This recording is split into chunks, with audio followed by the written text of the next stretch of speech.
Hello, hello. Welcome to Stat 507. Welcome to the introduction to categorical analysis. It's the first day of class. Very exciting. Always my favorite day of class. We all get together. We maybe talk about some of the kind of exciting, kind of wild misadventures that we've been up to over the summer. Um, maybe some of us will share about that.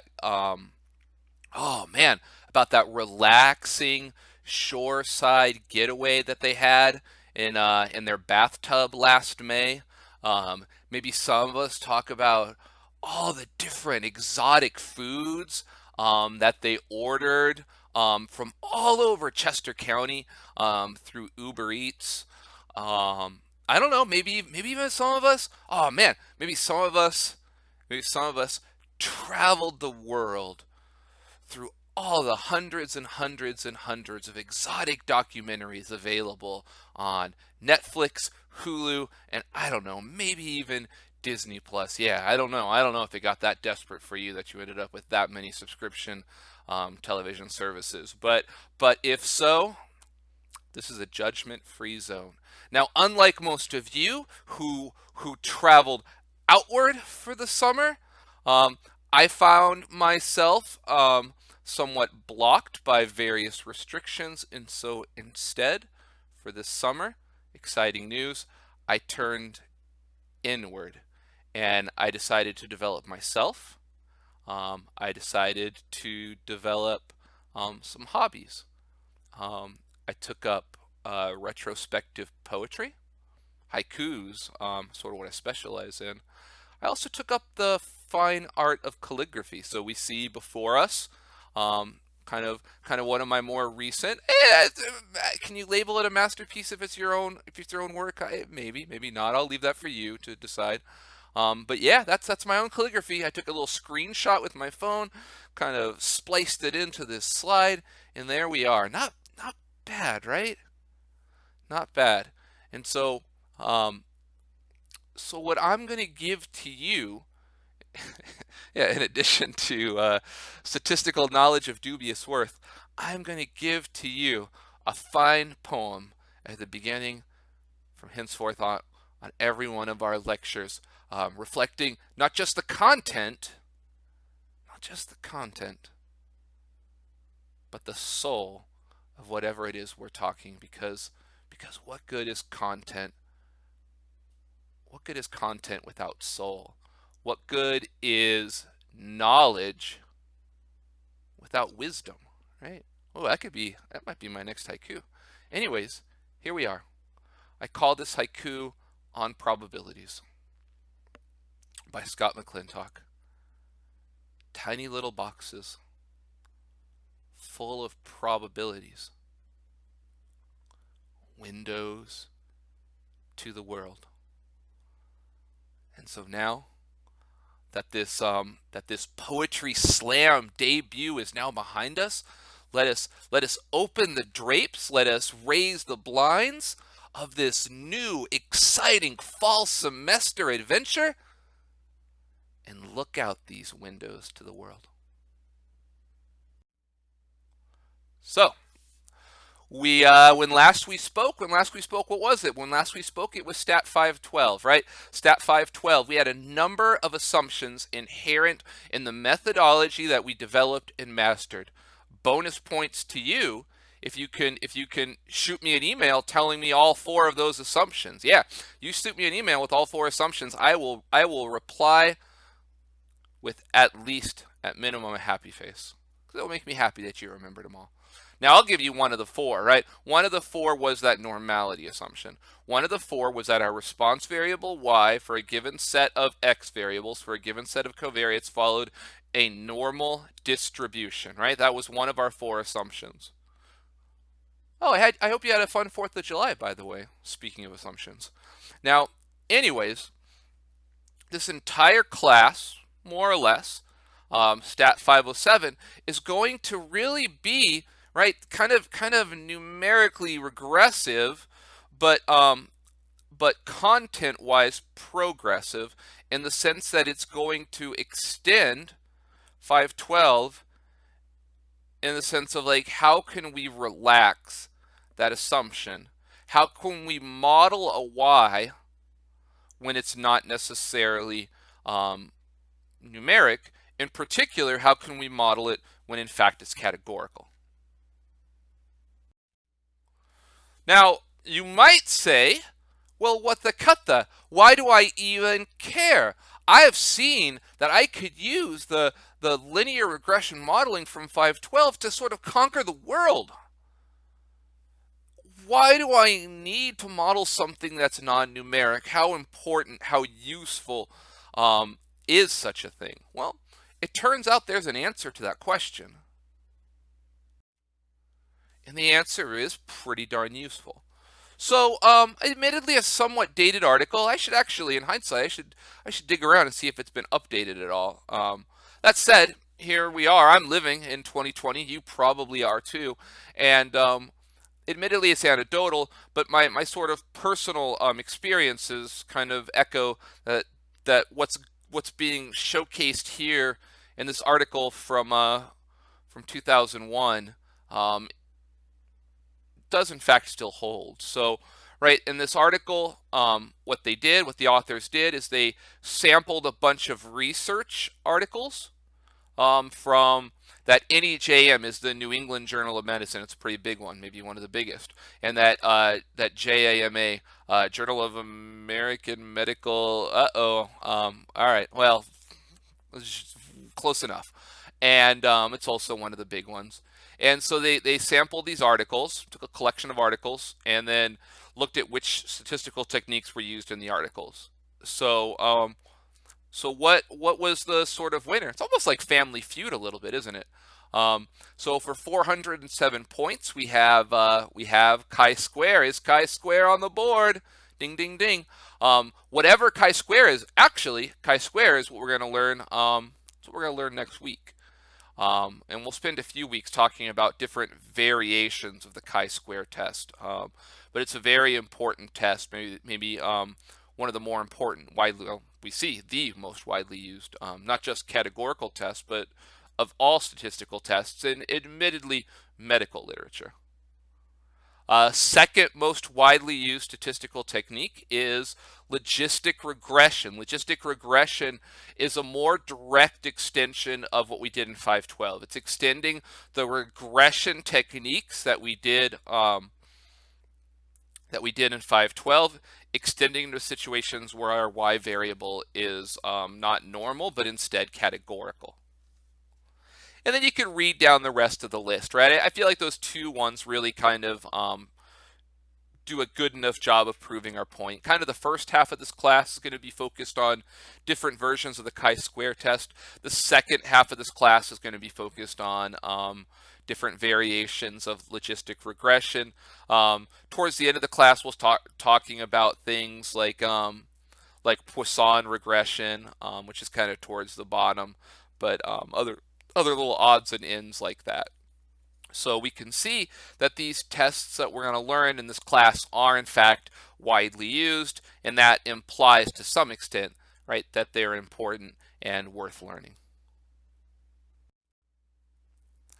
So let's start with this idea of, okay, if this is categorical analysis, if we're going to learn how to analyze categorical variables, well, what are categorical variables? Well, categorical variables are variables whose measurement scale is a set of categories. They're also sometimes referred to as qualitative variables. I prefer categorical. Examples of categorical variables would be someone's political party or political affiliation, as well as their attitudes or opinions on various topics, right? Could be strongly positive, strongly negative, somewhat positive, somewhat negative, right? Indifferent, no opinion. Or, right, stages of different illnesses, right? Stage 1, stage 2, maybe mild, moderate, severe, right? Those are categorical variables. I'm sure you could think of plenty of others. I'll give you a second. Why don't you try to think of an example of a categorical variable while I drink some water. Oh yeah, you there in the front. What's your? It's very awkward doing this in my bedroom. Yeah, maybe your example was color. Color is a good one. Maybe your example is hometown or home state. That's a good one. Even home country, right? So there's oh, country you visited during the summer of 2020, right? Maybe not a lot of variation in that particular variable, but a categorical variable nonetheless. Um, so that's what a categorical variable is. Now, of course, categorical variables can be nuanced. There's different types of categorical variables. We're going to spend a lot of this particular lecture talking about dichotomous categorical variables. A dichotomous variable is a variable that takes just two values, right? Sounds pretty simple. In fact, it's as simple as it gets. But we'll see we can get a lot of mileage out of it. There's lots of interesting phenomenon that could be studied, right?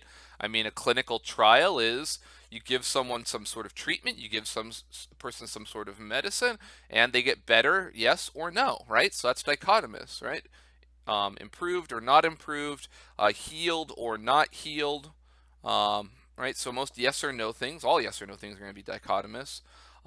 In the business finance world, right? You give someone a loan and they either pay it back or they don't. Again, dichotomous, yes or no.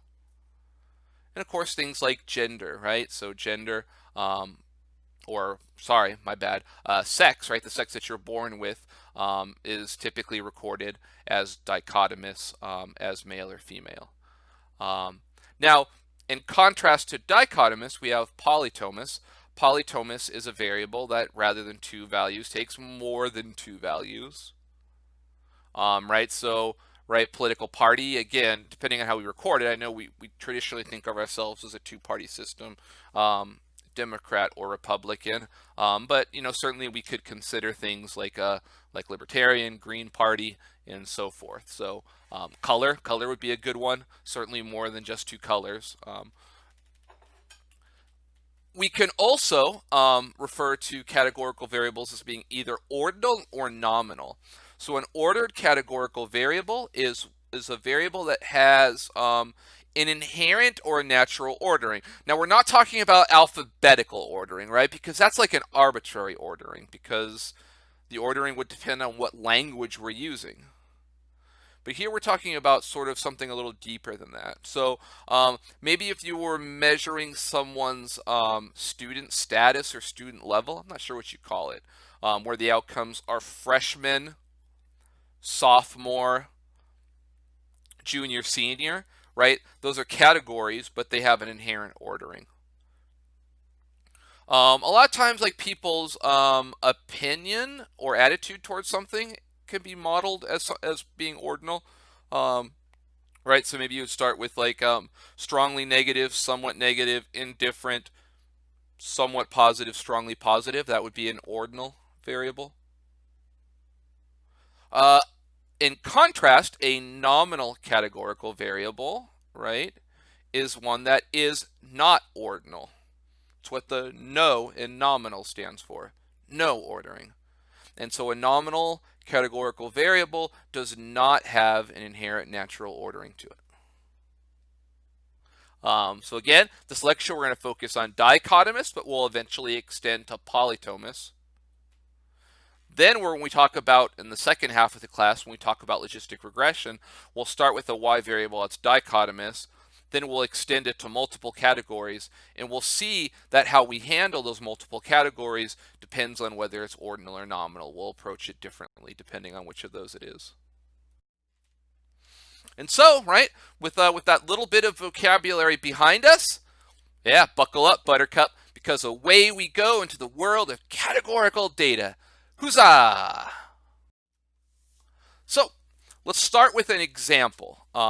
This example comes from the Physician's Health Study. It was published in the New England Journal of Medicine, NEJM, in 1988. In the study, more than 20,000 physicians, it's an awful lot of physicians, were randomized to take either aspirin or a placebo, right? Placebo just means some sort of fake aspirin. and they were followed for 5 years, right? So the physicians are what we would call blinded. They didn't know if they were taking the real treatment, the real medicine, in this case aspirin, or some fake medicine, some kind of sugar pill, some type of Skittle, um, which we call placebo, which is administered to help eliminate the placebo effect. Here's the results of the study. That what they were focused on is this idea of myocardial infarction. Now, I am not one of the 20,000 physicians. I know very little about medicine, but I believe a myocardial infarction is like a type of heart attack. So let's go with that. And if I'm wrong, go ahead and send me an email and put me in my place. So we have these myocardial infarctions. As we can see, most people didn't have one, right? So they're relatively rare. We could see that, sure enough, it looks like we actually had a little bit over 21,000 doctors or physicians, the vast majority of which didn't have a myocardial infarction, a heart attack, but some of which did, right? So, for example, it looks like 104 of the physicians in the aspirin group had a myocardial infarction.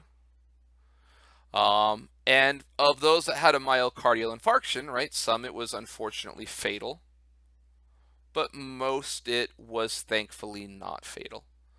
And so our table is broken into what we would call a 2x3 table. So, and especially in the first half of this class, we're going to see a lot of tables like this. You've been exposed to tables to some extent in Stat 511, right? So I know that you're somewhat comfortable or somewhat, you've had some experience, some introduction to tables already. We can talk about the size of a table by looking at how many rows there are and how many columns there are. So in this case, there are 2 rows and 3 columns. So we call this a 2x3 table. That's what we're going to look at now, although we'll see we're going to end up simplifying it into a 2x2 table pretty soon. So one suggestion that I'm going to make moving forward for these PowerPoints is what my plan is I'm going to narrate the PowerPoints. I'll post them on D2L. Actually, what I'll post on D2L is probably the non-narrated PowerPoints. What I suggest you do is actually print those up ahead of time. And then you'll have like some written PowerPoints just sitting in front of you. You could take notes on them directly on the printed PowerPoint, so that's helpful. And then you also can like have tables like right in front of you. So I'm about to scroll to the next slide, and in the next few slides I'm going to talk about this table. But of course, I can't talk about the table, you know, and have my questions and other information up, and at the same time have this table up. So that's why I encourage you to print it ahead of time. You could have a printed version of the table, right, sitting right in front of you, that you can reference as we talk about the table in future slides. I'm going to post the narrated PowerPoints, video of the narrated PowerPoints, on YouTube. So you could watch this in YouTube. I make a statement about the table. You can pause the YouTube video, and then you can look down at your piece of paper, the table, and try to kind of see where my various numbers came from. So that's my suggestion moving forward, right? And sort of how to kind of use multiple pieces of material simultaneously. Hopefully it works well for you. If you think you come across some technique that works better, of course, I would love to hear from you.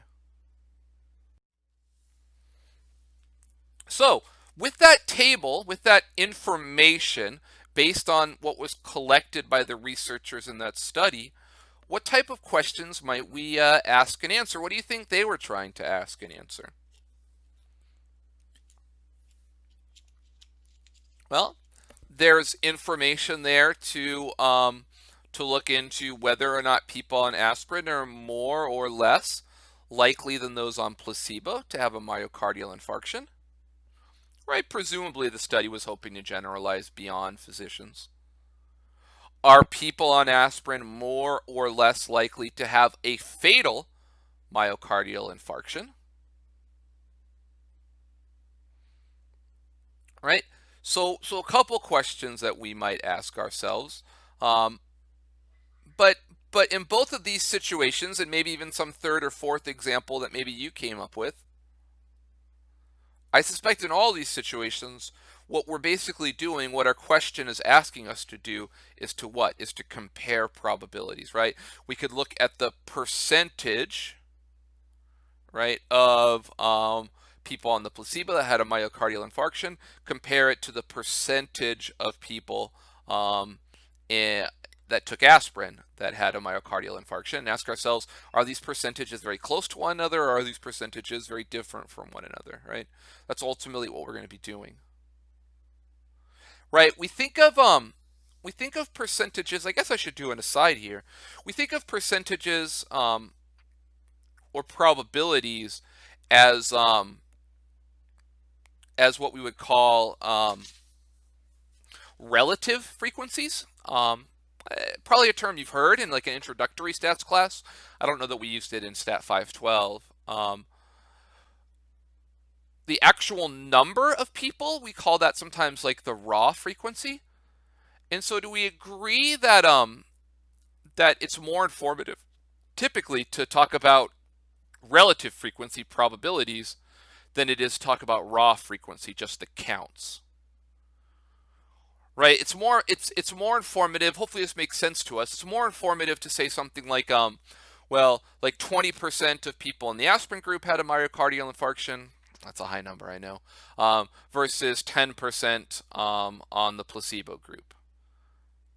It's more informative to say something like that than it is to say, well, 30 people on the aspirin group had a myocardial infarction, and 50 in the placebo group had a myocardial infarction, right?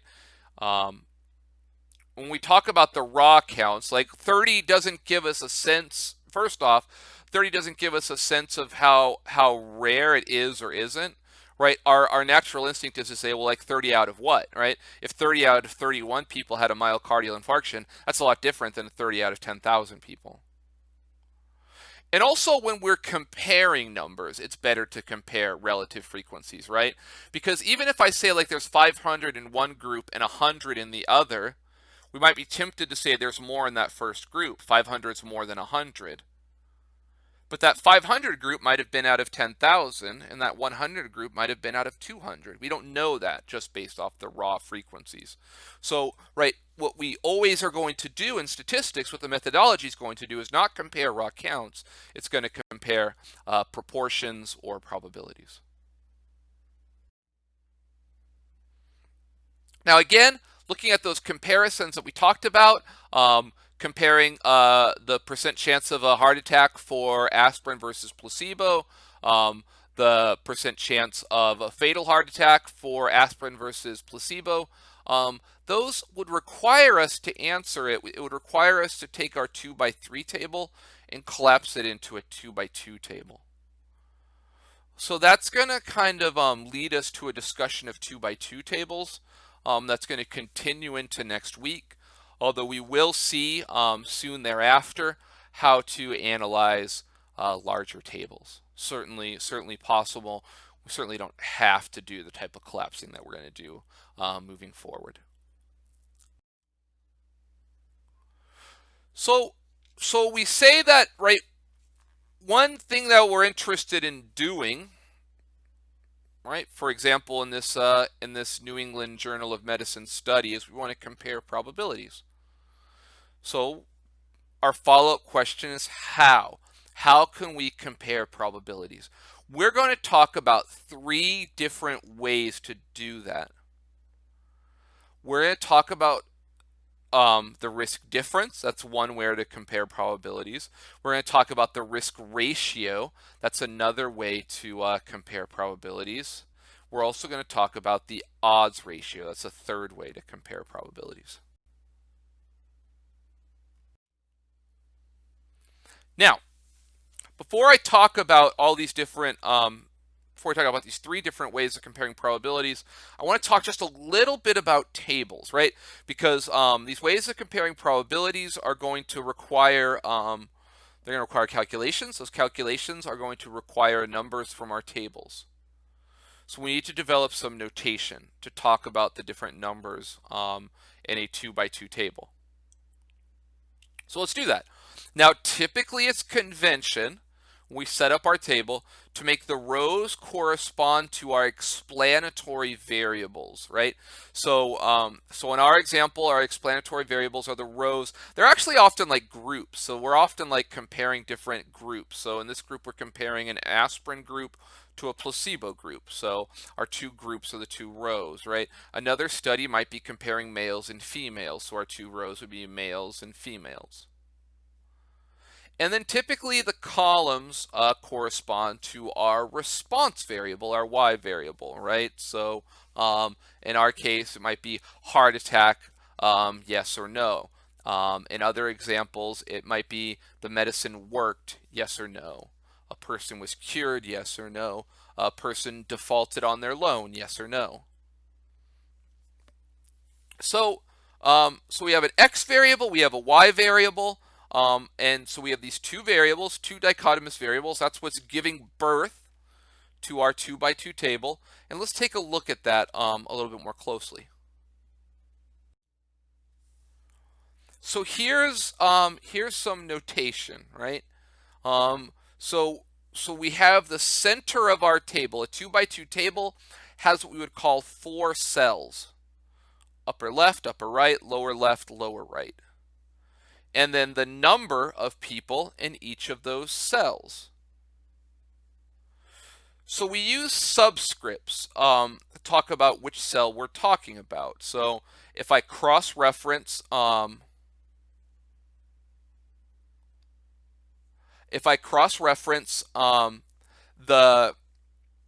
first row with the first column, I get N11. It looks like 11. In hindsight, like putting a comma there would add clarity, but by convention, they omit the comma. So I know it looks like N11, but how we would verbalize that, how we should think of that, is N11, the number of people in the first row, first column. And then over to the right is N12. And then moving over is what we call a marginal total.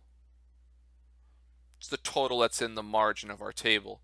And that's N1 plus. So it's the total number of people in row 1. That plus means aggregated over all columns. So N1 plus is going to be N11 plus N12. And then we have the second row. That's N21, N22, N2 plus. We also, of course, have column totals. So N plus 1 is the total number of people in column 1. So that might be the total number of people, both males and females, who were cured in our study.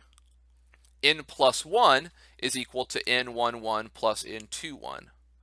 Right? So the cells add nicely to give these different marginal totals. And then in the lower right-hand corner, the lowest rightest number is just N. That's the total size of our sample. That's the total number of, say, physicians. That's our 21,000. We can, of course, get that 21,000 by adding up either one of the marginal totals, right? So if we add up all the males and females, that's maybe N1 plus N2 plus, that gives us N. Or if we add all the people that were cured and all the people that were not cured, that will also give us N. Right, so that's our table.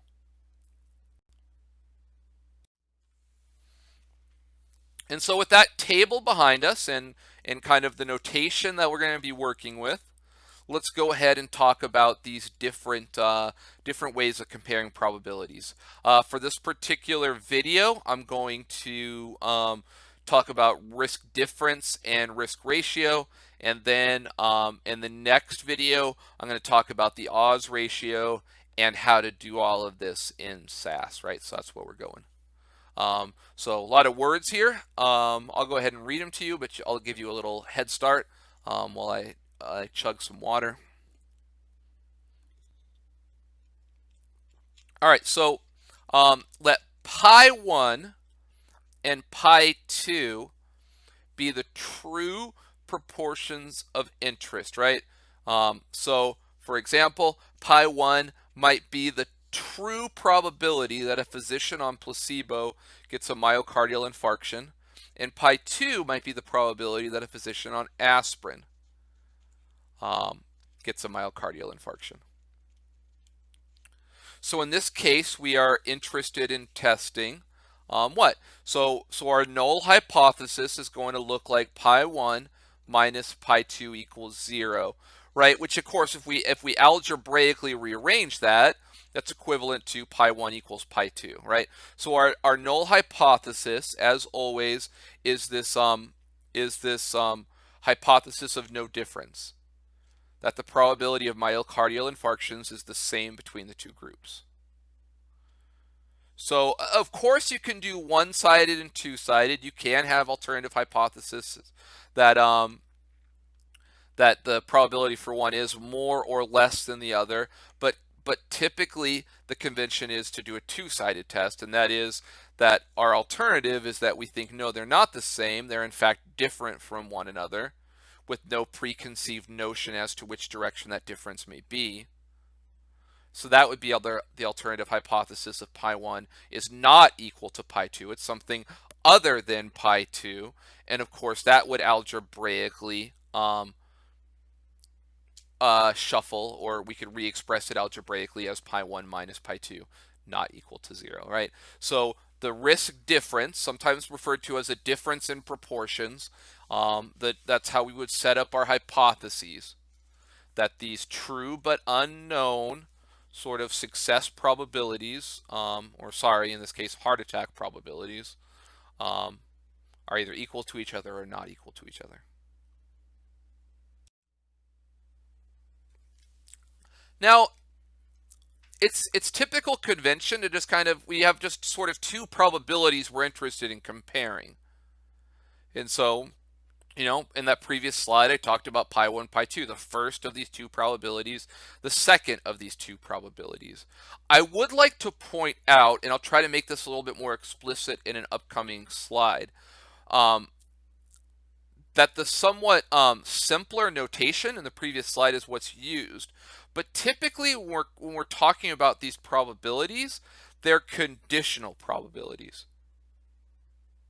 So our y1 and our y2 typically looks like this. It's what we would call the row percentages or row probabilities, right? Really what we're comparing is, right, that pi of y equals 1 given x equals 1. So, right, in this case, y equals 1 might be myocardial infarction, x equals 1 might be our placebo group.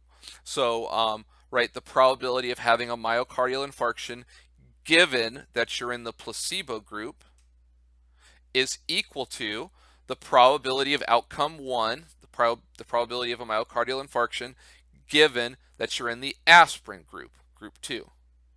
Okay? So especially for beginners, I'm going to almost always use that pi 1, pi 2. But I do want to emphasize that that's shorthand for these conditional percentages, these conditional proportions. So we have these row percents that we want to compare. But these are like theoretical unknown percentages. We can't know them, right, without sampling all physicians, or, right, giving aspirin, if we wanted to generalize beyond physicians, giving aspirin and placebo to the whole world. That's not very realistic. It's not very feasible. So what do? We instead take a sample, right? The sample is what we saw in our table. We're going to use the information in our sample to draw conclusions about the larger population.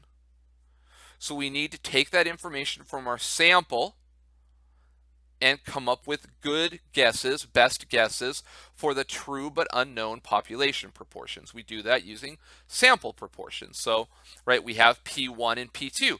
P1 is going to be our best guess for pi1. P2 is going to be our best guess for pi2. The formulas look like this, right? P1 is N11 over N1 plus. The total number of people in the placebo group that had a heart attack over the total number of people in the placebo group. P2 is N21, the total number of people in the aspirin group who had a myocardial infarction over the total number of people in the aspirin group. Right, the notation is maybe a little cumbersome, especially if we're being exposed to it for the first time. But the concept of a sample proportion is very, very, very simple. It's something that in a low-level general education, even high school, maybe even junior high school statistics class, I think most people pick up relatively quickly. So again, P1 might be that sample proportion of physicians taking placebo who got the heart attack. P2, sample proportion of those taking aspirin who had a heart attack. And so we're going to call D, lowercase d, for difference. The difference in sample proportions now becomes at least the foundation of a test statistic for testing the difference between the theoretical proportions, the sort of underlying true probabilities, pi1 and pi2. So again, that emphasizes this very, very, very important these very important concepts in statistics. They're important in just about any class, certainly not just 507. We also talked about them in 512. This distinction between parameters and statistics, right? Parameters are characteristics of the population that we're interested in knowing. It's what we want to know. They are often abbreviated by Greek symbols, right? So mu is typically the population mean. That's a parameter. Beta, right, is the true theoretical, perhaps linear relationship from a simple linear regression model. And now in our case, right, pi is some true underlying probability or percent. So we could see convention is to use Greek letters for parameters. Now, of course, right, parameters are associated with population, so we can't typically know them without sampling the entirety of a population. We can't do that, so we take a sample. We use the information in our sample to come up with the best guess for our parameters. These are called statistics, right? Statistics are generated from a sample. They're our best guess for these parameters. Also remember, statistics are random variables, right? Because they're derived from a randomly selected sample. Different samples will give us different values of the statistic.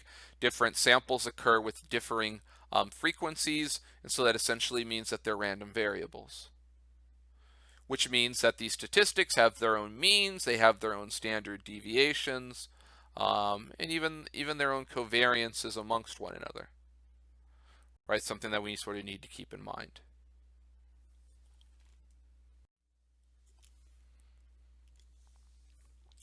That idea of a parameter in statistics, again, it's nothing new. It should be, I know we talked about it in Stat 512.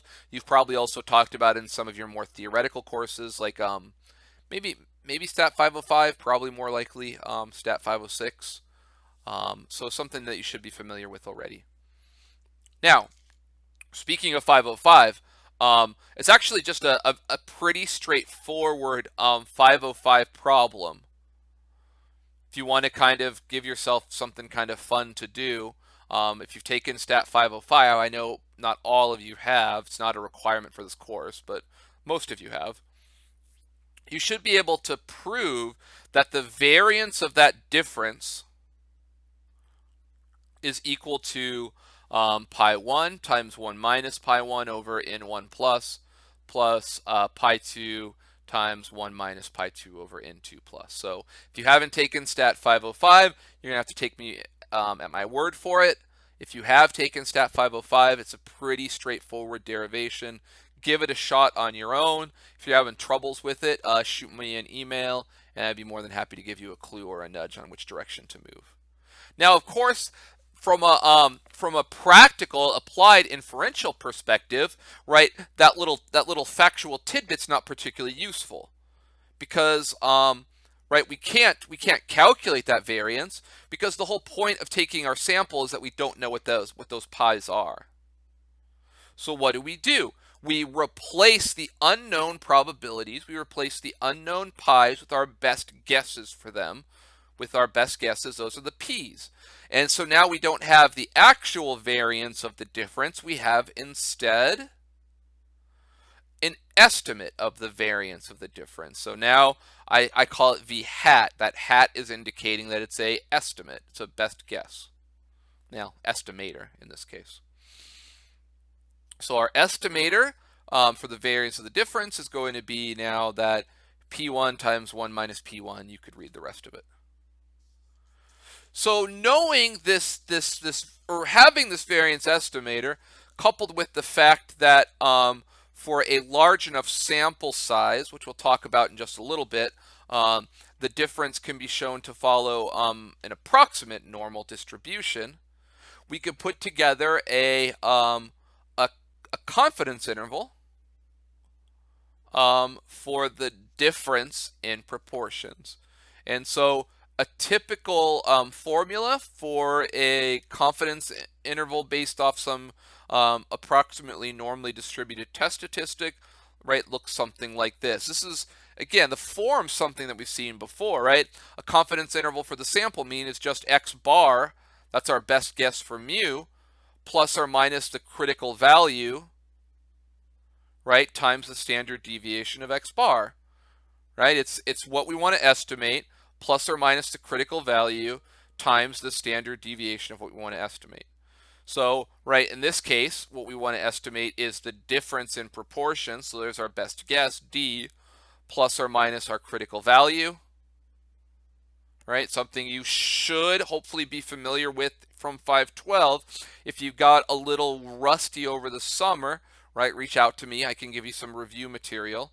You should know kind of, right, for 95% that z alpha over 2 is going to be 1.96, for example. For 90%, I believe it's 1.645, right? It's those critical values that we get from those z tables or, right, based off the quantiles of a z distribution. Z distribution, of course, remember, is just a normal distribution with a mean of 0 and a standard deviation of 1. And of course, the standard deviation of the difference, well, standard deviation is just the square root of the variance, right? So that's why you have the square root of the variance estimator in there. Now I said, right, I said that that's only true, right, if it's normal or close to normal. And I said that, right, kind of like the central limit theorem, when we talk about sample means, we have this idea, well, if our sample is large enough, it is approximately normal. And so our particular textbook that we're using, I say this is going to be kind of like a theme for the course. Our textbook is really, really good about giving lots of rules of thumb for a whole variety of tests that we're going to cover over the semester as to sort of how large is large enough to use some of the various approximations that are commonly used by statisticians and researchers and practitioners. And so a commonly used rule of thumb, at least one that our textbook is going to use, is that we can use this normal approximation for the confidence interval as long as our cell counts, the n11, n12, n21, n22, as long as all four of those numbers are more than 8, then we're good to go. Now, yeah, let's leave it at that. So yeah, so that's more or less the sample difference and how it works. We'll talk a little bit more about it when we see how to do it in SAS. So the second thing, now that's something you probably are familiar with. The idea of risk difference, the idea of a difference in proportions, is something that's covered again in a introductory general education basic statistics class. So that's sort of a kind of loosely enforced prerequisite for our program. So you've probably taken a class like that, and you've probably had exposure to that already. Now, what is more likely to be new to you is a different way of tackling this problem. And that is this idea of risk ratio. So the risk ratio is defined as not pi 1 minus pi 2, that's the difference of proportion. Here we're looking at a ratio of proportion. So it's pi 1 over pi 2. And it is estimated by P1 over P2, right? Again, just taking the unknown probabilities pi's and replacing them by our best guesses, the sample proportions. Now, note that that the test for whether or not proportions are the same or different looks like this, right? Our null hypothesis, the null hypothesis of no difference, of no effect, is pi 1 over pi 2 equals 1, right? So it's no longer 0 on the right-hand side. It's now 1. It's now unity. That should make sense to us, right? Because, again, what would it look like if you algebraically rearrange that? If you algebraically rearrange that, if you multiply both sides of that equality by pi 2, now we have pi 1 equals pi 2, right? So pi 1 over pi 2 equaling 1 is equivalent to those probabilities being the same. And of course, if they're not the same, well, then that implies that their ratio is going to be something other than 1, right? Not equal to 1. So for a risk ratio, right, the parameter that we're estimating is different. It's this kind of ratio of parameters. And also how we set up our hypotheses is different. Now you might say, like, well, why do I need this? Why do I need this sort of risk ratio way of looking at the world or testing whether or not probabilities are different from one another when I already have this sort of well-developed approach where I look at the difference? Why do we need both of these things? Well, let's consider our example. Let's let P sub A, right? I got a little bit lazy with my notation, so PA should be P sub A. That's going to be the proportion of myocardial infarction, right? We don't always have to call it P1 and P2, right? Sometimes if you use letters instead of numbers, it's more suggestive as to actually what the 1 and 2 is signifying. So here, instead of P1, I'm using PA to be more explicit about the fact that that's the aspirin group. The probability of some outcome, in this case the probability of a heart attack for our aspirin group, and PP, again in theory it should be P subscript P, the probability of a heart attack for our placebo group. Now again, this is where you've hopefully printed up that table and you have it sitting in front of you. You can look at that table, you can pause the video, you can look at that table, and you could verify where my numbers are coming from, right? So hopefully it should be intuitive that the probability of myocardial infarction for the aspirin group, right? I'm taking the ones that had a fatal myocardial infarction, that was 5 people, and I'm adding to that the 99 who had a non-fatal heart attack, gives us 104 total, and that's over the total number of people, that marginal total, which was not in the table I provided, so we have to derive it. Just add up those cells. That's the total number of physicians in the aspirin group. To get the sample proportion of physicians that had heart attack in the placebo group, that's going to be 171 plus 18 over the total number of physicians in the placebo group. So what do we have? We have, it looks like just a little bit shy of 1% of the aspirin group had a heart attack, and a little bit shy of 2% had a heart attack in the placebo group. So again, right, one way or another, right, don't move on in this video until you verify that you're comfortable with where those numbers are coming from. And again, if you're not comfortable with where they're coming from, shoot me an email and let me know. So the difference now, D, is 0.007707, right? 0.7%. I guess almost 0.8%. Again, verify that. It's just those two probabilities from the previous slide, right? One minus the other. In this case, I did the larger one minus the smaller one. So that difference, that less than 0.8% difference, is something that we might be tempted to scoff at. That is, right, if we compared these probabilities by looking at their difference, we might be tempted to conclude that difference is small. However, if instead we looked at the ratio of these probabilities, well, there's the 0.017 over the 0.009. Put that in your calculator, you get about 1.82. 1.82, that's a little bit different, right? Risk ratios have a multiplicative interpretation. So in this case, we would say that the probability of a heart attack for placebo is 1.82 times that of aspirin, almost twice as much, right? And when we talk about something being twice something else, double something else, we often do think of that as maybe a meaningful amount. So two different ways of looking at it, right, which could lead us to two different conclusions. The difference seems kind of small, whereas the ratio looks rather large. And again, right, from a practical perspective, the ratio might be the one that we're more interested in, right? Because we're basically saying that, right, if we're talking about like comparing two different medicines,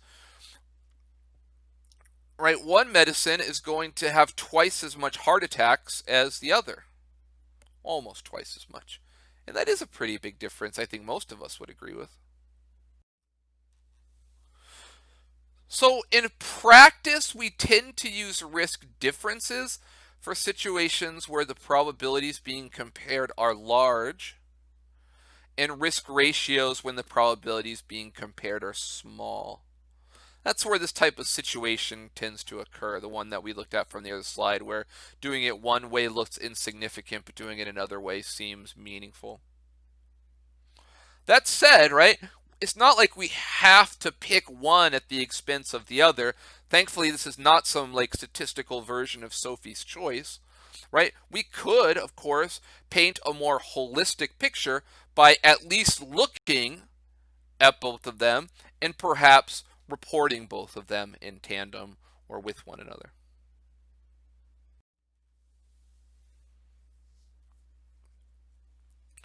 So to continue our discussion of the interpretation of a risk ratio, if instead we wanted to know how much more likely myocardial infarction is, heart attack is for the aspirin group relative to the placebo group, which is in truth probably what we care the most about, right?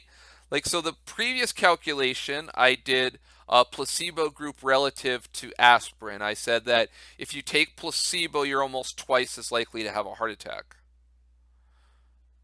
But probably the more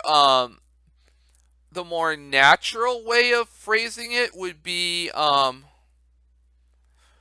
aspirin relative to placebo, right? Because that's kind of like the idea of like, okay, placebo is like this equivalent of doing nothing. So the idea is like, I haven't been doing anything. I haven't been taking aspirin. I'm considering taking aspirin. What will or won't happen to me? Well, it turns out in this case, we don't have to go all the way back, rearrange our table. recalculate all the probabilities. It turns out that if you want to switch the groups, all you have to do is take the reciprocal of the risk ratio, which should hopefully be intuitive, but if not, do the actual calculations to kind of convince yourself of this. But all we have to do is just take that 1.82 and take its reciprocal. So that's 1 divided by 1.82, put that in your calculator, and you're going to get 0.55. So we would say that the risk of heart attack in the aspirin group is about 0.55, so about half that of the control group, right? In this example, we could see it pretty easily, right? Saying that one group is twice as likely to have a heart attack is the equivalent of saying that the other group is about half as likely to have a heart attack. Agreed? And so here we're just seeing about how to kind of do that math if we have something that's not quite as easy as, right, doubling or halving something.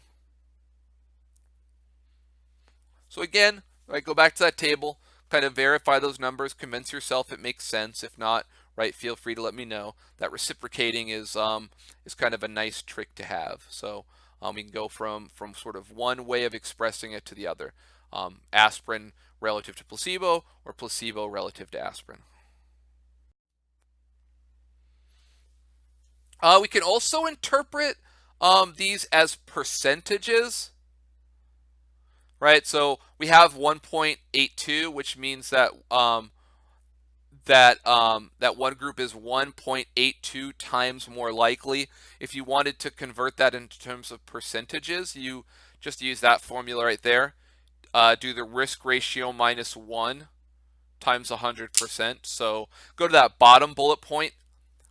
So we take that 1.82, we minus 1, so now we have 0.82. 0.82 times 100% is 82%. So we would say that the risk of myocardial infarction on placebo is 82% more than aspirin. And then we could, of course, do it the other way. If we were looking at aspirin relative to placebo, we have the 0.55. So 0.55 minus 1 is negative 0.45. Negative 0.45 times 100 is negative 45%. So we would say 45% less, right? Because it's negative, we say 45% less than placebo.